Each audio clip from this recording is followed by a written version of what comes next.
Assalamualaikum warahmatullahi wabarakatuh. Di sini kami akan menjelaskan materi tentang Qawaidul Fiqhiyah Ijtihad Kulli. Sebelum kami menjelaskan tentang materi, kami akan memperkenalkan diri terlebih dahulu. Perkenalkan, nama saya Muhammad Rifki Pujanto. Di sini saya sebagai moderator dan pemateri terakhir. Assalamualaikum warahmatullahi wabarakatuh. Perkenalkan, nama saya Imratul Latifah, NIM 190121002232. Saya di sini sebagai pemateri pertama. Assalamualaikum warahmatullahi wabarakatuh. Perkenalkan, nama saya Rizka Mudawasana. Di sini saya sebagai pemateri kedua. Assalamualaikum warahmatullahi wabarakatuh. Perkenalkan, nama saya Anissa Nur Indah Cahyani, NIM 143 sebagai pemateri ketiga. Dipersilahkan untuk para pemateri untuk menjelaskan materi-materinya. Saya di sini sebagai pemateri pertama. Saya akan menjelaskan tentang yang pertama yaitu pengertian ekonomi dan ekonomi Islam. Yang kedua yaitu pengertian dan ruang lingkup ekonomi makro. Langsung saja kita bahas yang pertama yaitu pengertian ekonomi. Pengertian ekonomi dalam definisi. Dalam kasus ekonomi ini didefinisikan sebagai kajian tentang produksi, distribusi, dan konsumsi kekayaan di dalam masyarakat dunia. Yang kedua yaitu pengertian ekonomi Islam.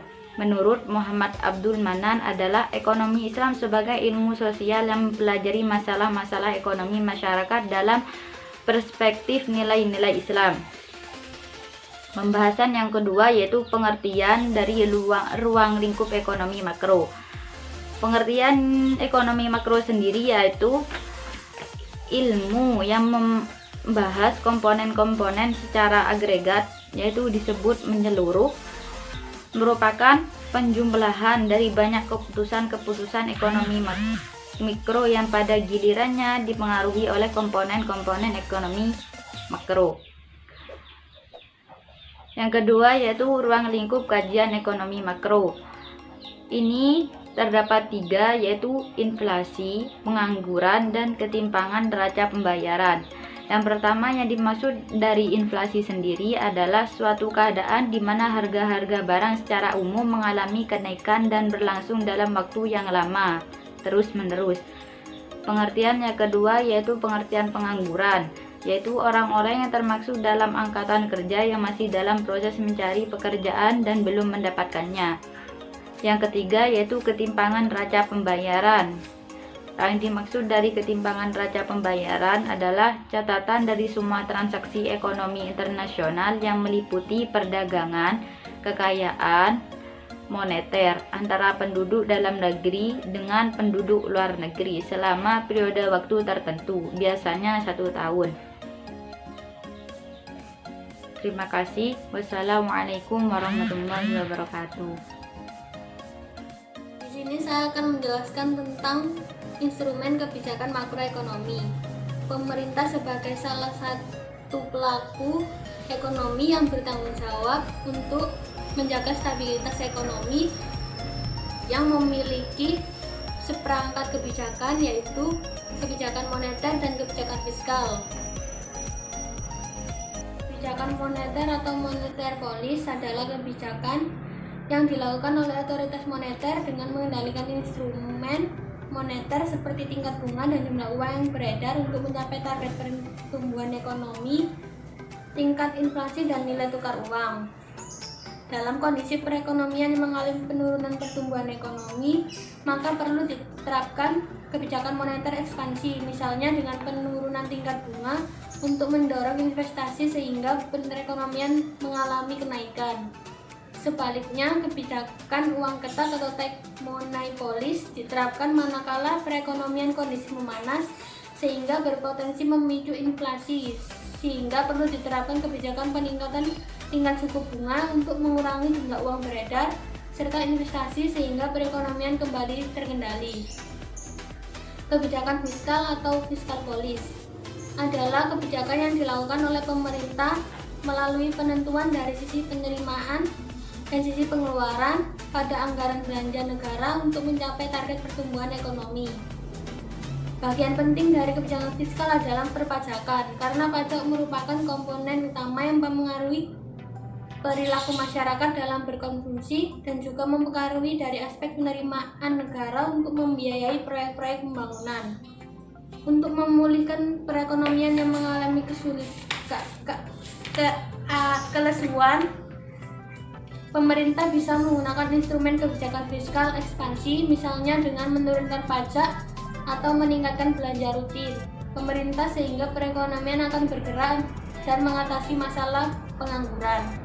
Demikian juga sebaliknya, jika perekonomian mengalami pertumbuhan terlalu cepat, maka pemerintah dapat menggunakan instrumen kebijakan fiskal kontraktif, yaitu meningkatkan tarif pajak atau mengurangi belanja negara sehingga perekonomian dapat mencapai target pertumbuhan ekonomi. Di sini saya sebagai pemateri selanjutnya akan menjelaskan mengenai ekonomi makro dalam perspektif Islam. Yang pertama yaitu makna makroekonomi Islam. Menurut Umer Kapra, salah satu masalah utama dalam kehidupan sosial di masyarakat adalah mengenai cara melakukan pengalokasian dan pendistribusian sumber daya yang laksa tanpa harus bertentangan dengan tujuan makroekonominya. Lebih lanjut, Umer Kapra menyatakan bahwa pengalokasian sumber daya untuk konsumsi yang terlalu kecil dapat menyebabkan kemungkinan terjadinya resensi dan pengangguran akibat tidak terpenuhinya permintaan konsumen. Selain itu, menurut Monzerkaf menyebutkan bahwa pendapat umum dalam diskusi-diskusi yang telah dilakukan sejauh ini di bidang makroekonomi Islam menganggap bahwa meskipun sistem pasar sangat penting namun masih belum memadai. Dan yang kedua yaitu tujuan makroekonomi Islam. Yang pertama, yang A, yaitu menyediakan dan menciptakan peluang-peluang yang sama dan luas bagi semua orang untuk berperan serta dalam kegiatan-kegiatan ekonomi. Yang B yaitu memberantas kemiskinan absolut dan memenuhi kebutuhan-kebutuhan dasar bagi semua individu masyarakat. Yang C yaitu mempertahankan stabilitas ekonomi dan pertumbuhan dan meningkatkan kesejahteraan ekonomi. Dari materi yang sudah dijelaskan, Qawaid Fiqhiyah Istihad Kulli itu mempunyai kaidah fikih tersendiri. Salah satunya yaitu al-aslu fil manafi'il hulli wa fil madorid tahrimu, yang artinya segala sesuatu yang mengandung kebaikan itu diperbolehkan dan yang menimbulkan keburukan itu dilarang. Maksudnya yaitu segala transaksi yang menduntungkan manfaat atau menimbulkan manfaat bagi orang lain itu diperbolehkan, begitupun sebaliknya. Segala sesuatu transaksi yang mengandung keburukan atau menimbulkan keburukan itu dilarang. Contoh aplikasinya itu seperti akad salam atau jual beli online. Akad salam atau jual beli online itu diperbolehkan asalkan syarat dan ciri-ciri barangnya jelas sesuai keterangan penjual. Dan contoh transaksi yang tidak diperbolehkan yaitu segala transaksi yang mengandung riba, karena sudah ditetapkan atau sudah dijelaskan dalam surat Al-Baqarah ayat 275 yang berbunyi, Allah menghalalkan jual beli dan mengharamkan riba. Jadi segala sesuatu transaksi yang mengandung riba itu dilarang atau haram.